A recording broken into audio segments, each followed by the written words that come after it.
Hello everyone, welcome back to my channel. I'm Somi, and in today's video I'll be talking about some of the best books that I read in 2023. Now that we are entering in 2024, I'll sum up all the books that I have read in 2023, and it's around 85 books that I read last year. And this year I feel like I need to read more than that, maybe around 100. I can, we can keep the goals like that. Other than the 85 fictional books I read, I have also read some of the non-fiction books, and I did not exactly count them because I read only half of them, but I have read more than one non-fictional books also, and but none of them I was ever able to complete. So in today's video, I'll be telling you guys about all some of the best fictional books that I read this year and how they influenced me. Let's start with um, the one which made me cry the most, the All the Bright Places. So this was exactly, if you have not read it, again I'll suggest it to you all, because all the books that I'll be talking about in this video, they are something that I'll keep on suggesting to people throughout my life, because these books are so very beautiful and have made a impact over me. As you can see over there, those sticky notes, they have words like all the words from this book only. As Theodore Finch used to put up his sticky notes, I also put it up because whenever I feel down, this book is like I just hug it and keep it with me, because this book makes me feel like, yeah, there is someone like me. Or when you feel down, I feel like Theodore Finch understands. And that is that is there in these sticky notes also. I have written lovely. Obviously, lovely is the word which is very underrated, as said by Finch in his book. Then necessary, loved, understood, forgiven. All those things I put it up over there, and I actually feel good about that. Talking about this book, it is a young adult book which covers the topics of how even teenagers can face various mental diseases like Finch did in this book. And I don't want to spoil it, but the ending really got me. I was like bawling my eyes out for 2 whole days. And then I wrote an alternate ending just for myself, because I wouldn't have been able to move on if I wouldn't have wrote that under an alternate ending for myself, because Finch is just wow. So if you're looking for something which has covers the topic of mental health, has young, more like high schoolers in the main characters, you can get this. There is very little bit of romance in this book included. And was this spicy? I don't think so, no. And the only trigger warning is that it contains self-harm topics, and if you get triggered from that, please do not read this. And next I will be talking about is my very favorite Chronicles of Fictia series by Mara V. Snyder. And the very sad part is that out of the 6 books of the study part, I only have 2 of them, because they were like in Amazon. Either they were not available or were available in the hardcover form, so it was really very expensive. So I could not get that, so I read it through the PDFs. And I gotta say that Mara V. Snyder became my favorite author, because every single character, including the main characters and the side characters, are my favorite in this story. And let me also be honest about one thing. This is the one that got me into reading fantasies. And it is kind of like romantasy, but is very clean. And it's like slow burn. There are like 6 books for this, which cover the main character Yelena and Valeg and all their friends. And the books are Poison Study, Magic Study, Poison Study, Magic Study, Fire Study, Shadow Study, Night Study, and Dawn Study. And other than that, they also have Spyglass and the Glass series, where another character, like this was this kind of like side character, only the friends of the main character in these study series. Opal, her story is covered, and it's also good, but honestly I have not read it. I have only read these 6, and then one more like this healing series by Maravi Snyder. It had 3 books: Touch of Power, Scent of Magic. Why am I forgetting the names? But it was also very much like the Chronicles of Extra series in the slow burn front, and every books Maravi Snyder writes are so very beautiful because it's a romantasy kind of like. But you will see not only the fantasy plot covered or the main 2 characters, but you will see such beautiful wholesome friendships in these books. You'll be like, oh my god, I need someone like that in my real life. Talking about this study series, which I'm completely a fan of, there my most favorite characters were the power twins, Yelena's friends, Eri and Janko. They were the, like, I was like, I need someone like this in my life. And yes, it's a really really very beautiful series, and I suggest you guys read this. So this was the, like, these 6 were the next best books that I read in 2023. I will not say next best, because I cannot rate. If you'll say first, second, I cannot do that thing.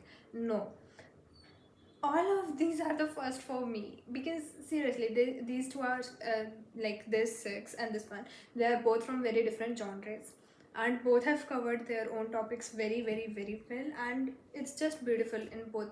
Like, all of them are very very very beautiful. Other than that, there were some more books that I could not find in Amazon, so I had read the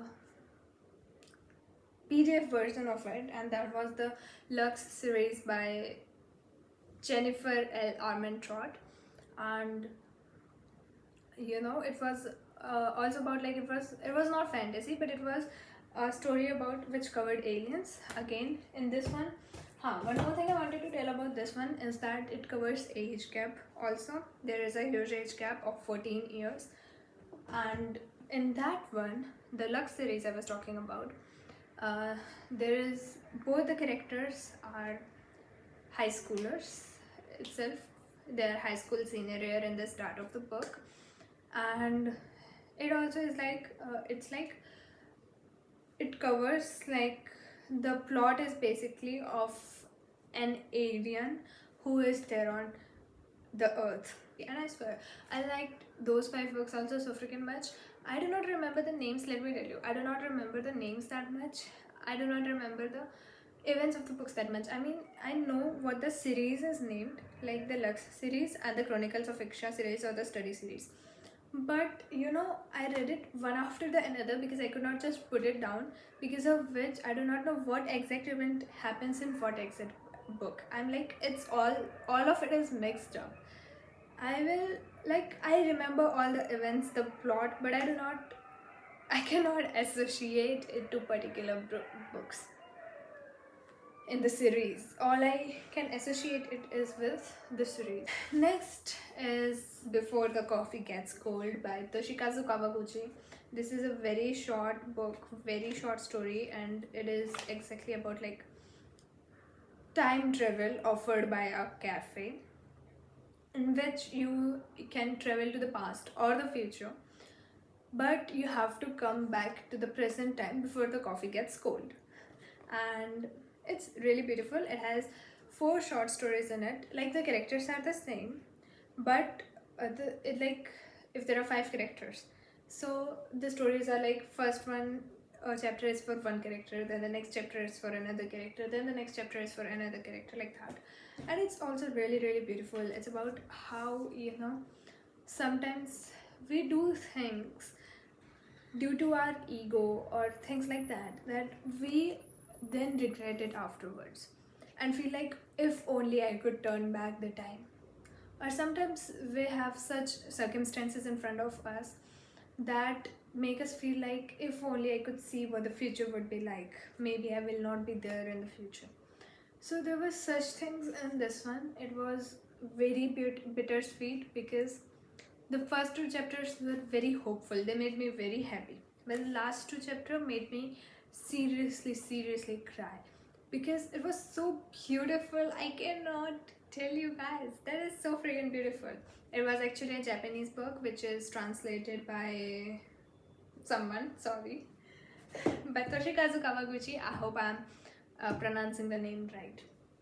So, out of the so many books that I read, obviously Maria V. Snyder's books are like my favorite because I love her characters. Like, I love every single side character. There is not a single side character you could forget if you're reading Maria V. Snyder's book. I swear they are the best. So obviously I'm a huge fan of Maria V. Snyder. I can only hope that I meet her at least once in my life because I just love her characters. Actually love her characters. You'll be like, she has not only fantasy, even though her plots are fantasy, she makes the characters relatable, because if the plot is fantasy, they cannot be all about fantasy. They will have friends, obviously. They will have other relationships in their lives. So she includes that in a very wholesome manner. I love every single side character also of her book. Like, seriously, very much. Another second chance I had forgotten about. The two more books which I would say were the best, for one of the best reads of my 2023 is If We Were Perfect by Anna Huang. Again, this is a second chance, and the best part of this was the epilogue where, I don't know, it was so fun, and the family moments at the end, where they were all camping together and the adults were still used to their cuss words, but there were kids, so they were like, no cuss words. It was funny, it was fun, and all the, second chance part was also good. It was like the characters were actually flawed in this one, and they actually understood their flaws and worked on that. Other than that was The Things We Leave Unfinished by Rebecca Yarros. So this one was in two timelines, which was exactly, one was the war timeline where Scarlett and Jameson's story was covered, which was not exactly a very happy ending, but still a happy ending, I would say. You would understand it when you read the book. And in the present one, it covers the story of Georgia and Noah. And the war background in the past one was something good. Like, you will read their parts and you will be like, oh my god, this is so beautiful. And I also loved how Scarlett and Constance's sisterhood was shown, and again, how Noah, worked so hard to get Georgia's trust, just get her trust. I mean, he was such a good character. And this was overall a very beautiful book, and I will suggest it very much. And like, this is also like kind of like, you'll cry, you'll laugh, you'll smile, you'll go like ooh, and it's actually good. It's actually good. I also wanted to tell you one thing. The first read of 2024 for me is going to be Anxious People by Frederick Backman, and I'm very excited for this one because I've already read the first 10 chapters and I love it already. But before even before I even ordered for this, I was like, this looks so freaking interesting. Everything, that is the the plot introduction of the book, which is usually mentioned at the back. I read it and I was like, I need this book. I read the name and I was like, I need this book. I saw the cover and I was like, I need this book. And after reading the first 10 chapters, it's actually a very good book. So this one is the one I have still not read, but I can still suggest you guys, because a good book, you can understand it from the very first pages itself. So I know it is a good one, and that is why I can suggest you guys this one. It is funny and it is all that. I'll give more information about this one after I'm done reading with this one. But it is Anxious People by Frederick Backman, and my first read of 2024. Thanks for watching. This was it for today's video. Please like, share and subscribe. We'll meet you in the next video. Bye bye.